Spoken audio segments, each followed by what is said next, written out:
24 घंटा रात भर और दिन भर पंखा में बांध के उसको बहुत मार मारा सर। और लड़का नहीं चले पाता है आज सही से।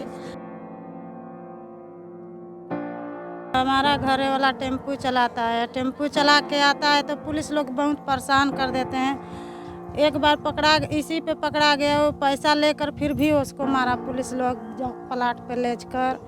कहाँ भी मॉडल होत बा, कहाँ चोरी होत बा, कहाँ बदमाशी होता है, आके हमन के बस्ती वाला उठा के, बस्ती से उठा के पुलिस वाला राजा बजा से मार के पीट के उनके केस बना के धारा लगा के सजा उनके झेलवावत हैं। उनके पास ना गमछा था, वो सब बोल रहे थे गमछा में और उसका धागा फाड़ के और इसमें गला में लटका कर लाटरिन के टोटी में लटक गया था। वो मरे तो पुलिस नहीं बताया। और हमारे देवर को यहाँ पर चोट था, यहाँ पर और गले में यहाँ पर शर्ट था और यहाँ पर फांसी लगाते तो यहाँ पर न शर्ट रहता है। बंदूक के कुंडा से मारा है। हमारा आदमी के हाथ भी टूट गया है। 6000 रुपया महीना काम करते हैं, सब करके 30-40 हज़ार हो ही जाता है साल भर में। हाथ से वारंट काट देता है सब, तो कहाँ से हम लोग काम करेंगे कि यहाँ तारीख लड़ेंगे कि काम करने जाएंगे कि बाल बच्चा जी आएंगे। पुलिस का हम लोग विवाद यही समझ रहे हैं कि जो हम लोग इस ज़मीन पे बसे हैं, वो लाठी डंडे से फर्जी ढंग से मुकदमे में दर्ज करा कर ये भगाना चाहते हैं सर। लेलिन डॉक्टर जो हैं हमारे, वो हमारे बस्ती को बसाए हुए हैं, पानी टंकी बनवाए हैं, स्कूल बनवाए हैं बच्चों को पढ़ने के लिए। जितना उनके पास है उतना अपने पास से दम किए हैं। बस्ती को बदनाम करके यहाँ से हटाया जाएगा और बस्ती वाले को जेल भेजा जाएगा। अभी देखिए सर जी, दरोगा साहब आए तो बोल रहा है कि 10 आदमी को पकड़ना है बस्ती का और 4 औरत को हमको जेल भेजना है। गरीबी एक अभिशाप है, इस बात को देश के करोड़ों बच्चों ने अपनी कॉपियों में लिखा होगा, सेमिनारों में लोगों ने बात कही होगी, मुद्दा बना होगा, सरकारें बनी और बिगड़ी होंगी, लेकिन जिंदगी जिनकी नहीं बदली वो उत्तर प्रदेश के सोनभद्र जिले के घसिया बस्ती के लोग हैं, जिनकी जिंदगी आज भी उसी अभिशाप के तले दबी हुई है।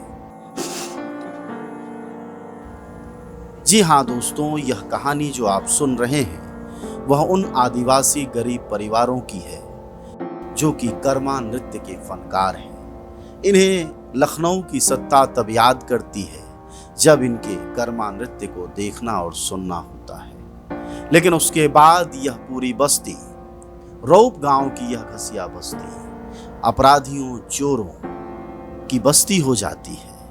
आपको आश्चर्य होगा सुनकर, आगे आप सुनेंगे भी कि पूरा गांव अपराधियों का गांव बना दिया है। आदिवासियों के इस गांव को चोरों के गांव के नाम से आसपास के लोग जानते हैं। वजह क्या है इनकी जुबानी आप सुनिएगा, लेकिन यह बात याद रखिए कि जब बड़े लोगों के बीच गरीब बस जाते हैं तो उनका बसना ही उनकी गलती होती है। और सोनभद्र के इस गांव की कथा इसी के आसपास की है।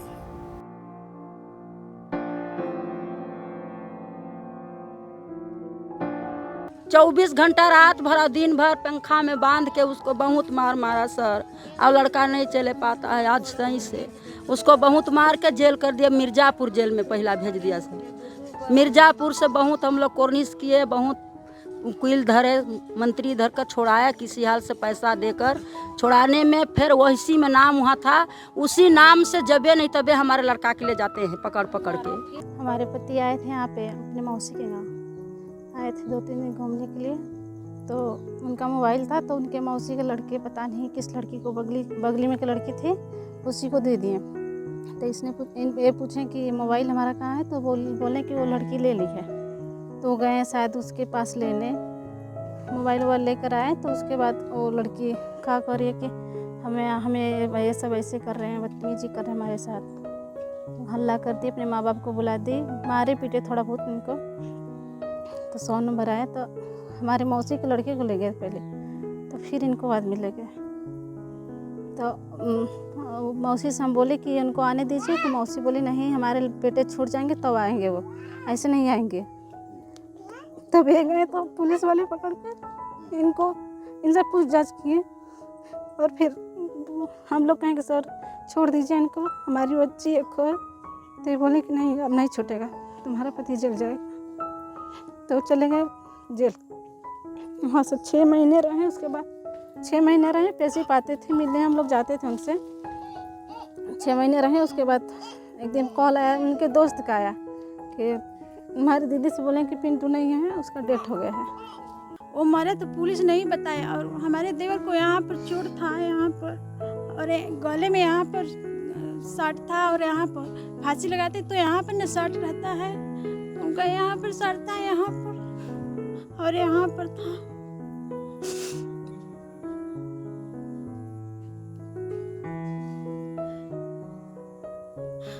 हम लोग तो रोने में थे, हम लोग नहीं देखे ठीक से, लेकिन उनका चेहरा देखे तो यहाँ पर था और यहाँ पर।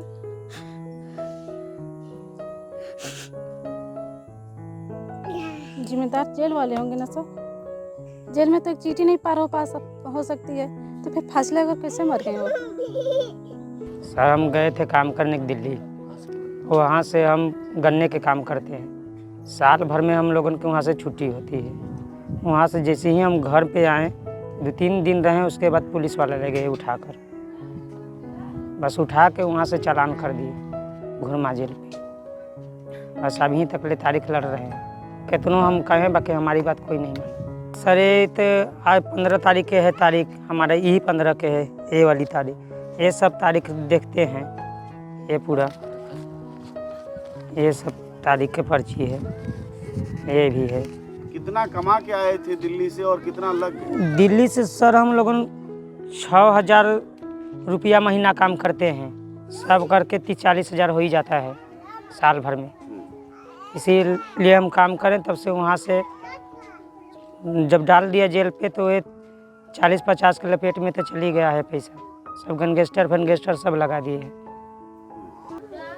कोई के घर से पकड़ा है, कोई के नहाने गया पोखरा से पकड़ा है, कोई के बाज़ार से उठाया है। ऐसे आ रहा है सीजन, फिर दिल्ली जा रहे हैं काम धंधा करने के। अगर वहाँ काम करके जाएंगे तो यहाँ से वारंट काट देता है सब, तो कहाँ से हम लोग काम करेंगे कि यहाँ तारीख लड़ेंगे कि काम करने के जाएंगे कि बाल बच्चा जी आएंगे। मेरा नाम राम सूरत है, मेरा पिता का नाम रामलाल है।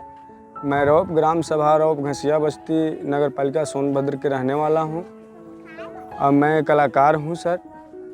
और हमने 2012 में 8 जनवरी को लखनऊ में कार्यक्रम करने गए सर, और वहाँ से 8 को हमने गाड़ी पकड़ा सर, और 9 को हमको यहाँ पुलिस वालों ने घर से ही उठा लिया। और सर मैं इसका गुहार कर रहा हूँ सर, इसका मुझे कुछ निदान मिलना चाहिए। और ये बहुत राय ज़बरदस्त हो रही है मेरे बस्ती में सर। ये पुलिस की टार्चर है सर। ये शुरू से हम लोग के विवाद जो हुआ है 2001 में, उसी से वो बराबर हम लोग को घृणा से निगाह से देखते हुए नक्सली बना लेते हैं, चोर बना लेते हैं, डकैत बनाकर फर्जी ढंग से बराबर ही उठाते रहते हैं सर, और टार्चर बराबर करते रहते हैं। जी सर, पुलिस का हम लोग विवाद यही समझ रहे हैं कि जो हम लोग इस ज़मीन पे बसे हैं, वो लाठी डंडे से फर्जी ढंग से मुकदमे में दर्ज कराकर ये भगाना चाहते हैं सर। जी अगल बगल में ही है सर, सर्किट हाउस है, इधर हॉस्पिटल है, इधर DMSP का है, इधर SP लाइन है। सब तो बड़े बड़े अधिकारी हैं, वो निगाह पे चढ़ा लिए हैं कि इस गरीबों को किसी ढंग से फर्जी ढंग से मुकदमे लगाकर नक्सली बनाकर भगाकर और अपना हम लोग प्रॉपर्टी को अपना बना लें। हम लोग कलाकार यहाँ नहीं, हम लोगों मुख्यमंत्री के कलाकार हैं सर जी। कर्मा नृत्य नाचते गाते हैं बजाते हैं। फर्स्ट कलाकार सोनभद्र में हम हैं सर। गजादर मेरा नाम है सर जी। बाकी बेगुनाही के कानून के ले जाके बंद कर दिए हैं, और वो लड़का झेल रहे हैं जेल में सर जी। मेरा एक थे सलाह है फुलचंद नाम के सर जी, उसको विकलांग के सर जी। पैसा लगाओ तो एकदम हम लोग बिका गए सर जी, अभी नहीं छूटा है। हमन के तो पुलिस वाले बहुत परेशान कैले हन। कहीं भी मॉडल होत बा, कहीं चोरी होत बा, कहीं बदमाशी होता है, आके हमन के बस्ती वाला बस्ती से उठा के पुलिस वाला राजा बजा से मार के पीट के उनके केस बना के धारा लगा के सजा उनके झेलवावत हन। और ये 4 ठे बच्चा बा हमन के कहाँ जाई करज ऋण करत ही भीख मंगनी मांगत ही तो इससे मन अपन बच्चा जिया आदमी छोड़ाई कि कैसे करी। हम ऑटो सर चलाते हैं, टेम्पो चलाते हैं, हम अपना बाल बच्चा जियाते खिलाते हैं। हम गांव में सर रहते हैं, बड़ा इज्जत से रहते हैं, अपना जीते खाते हैं। अब यहाँ क्या होता है सर जी, हम गए कोर्ट में, जिस दिन बवाल हुआ था कोर्ट में गए, कोर्ट से हम गए वहाँ सिलेंडर होने कि हमको काहे लिए फंसाया जा रहा है, प्रशासन ऐसे परेशान कर रहे हैं। जब कोर्ट में गए सर जी तो जज साहब नहीं बैठे थे। जब कोर्ट में जैसे बाहर लिखने तो हमको पुलिस वाले पकड़ के हमको यहाँ ले के आके जंगल में ले गए। 5 थाने गाड़ी, कोतवाली थाना था। जब वहाँ पर लेके गए हम हाथ गो गिन रहे हैं कि बाबूजी हम ऐसा देखिए कमाने खाने वाले हैं, हम ऑटो चलाते हैं सर जी, मैं चोरी चमारी हम देखिए नहीं करते हैं। हमारे पर काहे लिए केस पर लाद रहे हैं, हमारा बाल बच्चा है, देखिए हमारे घर में हमारा मिट्टी का घर है। तो नहीं माने तो कैसा है बेटा, कितना पैसा रखे हो घर पर। तो हम सर जी करके गाड़ी अपना बेचा, 40,000 रुपया रखे हैं। तो कहा कि ऐसा 40,000 रखे हो बेटा, दे दो तुम छोड़ देंगे। हम सर जी जब गलत नहीं किया तो हम काहे लिए पैसा देंगे। नहीं माने तो लास्ट में हमारे गोल में बंदूक सटा दिए सर मारने के लिए। तो बड़े साहब आए, एसपी साहब, कप्तान साहब आए, बोले सर जी हम तो गलत नहीं किए, हम बुजुर्ग, हम कभी हमारे बारे में एक केस भी नहीं है पहले का। तो सर जी हम बोले कि ऐसा है सर जी, हमारे पास गरीब आदमी छोड़ दिए, हमारा बाल बच्चा खाने बिना मर जाएंगे। नहीं माने तो पैसा हमारे घर से लेके 40,000 रुपया थाने में जाके वहाँ पर हमारे यहाँ थाने में पैसा लगा के हमारे केस पर, हमारा पैसा लेके हमारे पर लगा के केस जेल भेजती है। हमारी वाइफ इतना परेशान हुई, कर्जा मांग गया, हमारे परिवार 40-45,000 रुपया कर्जा लहा के कैसे छुड़ाई है। खाने में हम लोग का आफत था सर। हम तो जेल में अपना काम कर रहे थे, अपना 25 रुपया एक दिन पर जेल में काम कर रहे थे, 25 रुपया एक दिन का बन रहा था। कैसे कैसे जेल में हम पर्स काट के आए हैं हम जानते हैं जेल का।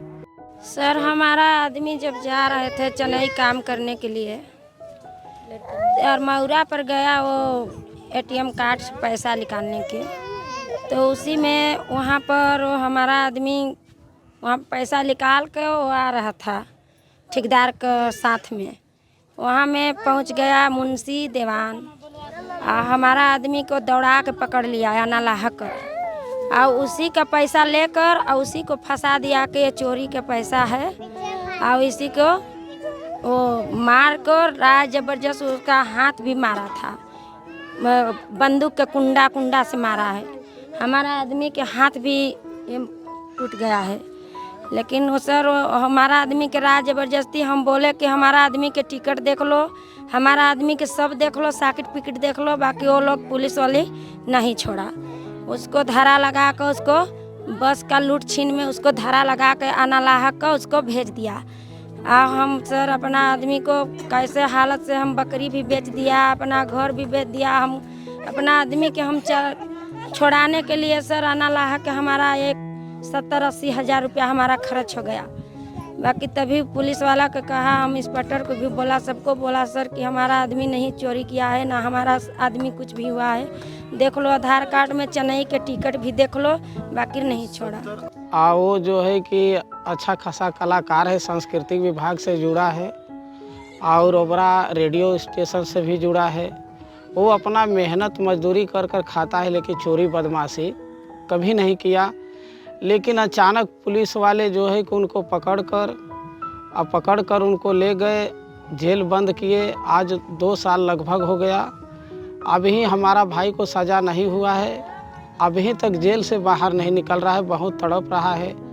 हम उनका बड़ा भाई हैं, हमारा जितना तक से पावर है हम बहुत लगाए पैसा, लेकिन वकील और मुंशी पता नहीं हमको क्या तसल्ली दे देकर आज तक आश्वासन देते हैं कि आज तुम्हारा रिहाई हो जाएगा, कल हो जाएगा, लेकिन अभी तक हमारा भाई बाहर नहीं निकल पाया।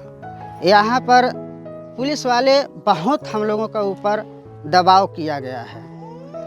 आज हमारे नौजवान भाइयों लोग कहीं दिल्ली जाते हैं, कहीं हर जगह बाहर काम करने जाते हैं, हम लोग भी जाते हैं सर, मगर जाते हैं कहीं भी अगर कोई विवाद होता है तो हमारे बस्तियों में पुलिस आते हैं, उन लोगों का पकड़ के ले जाते हैं।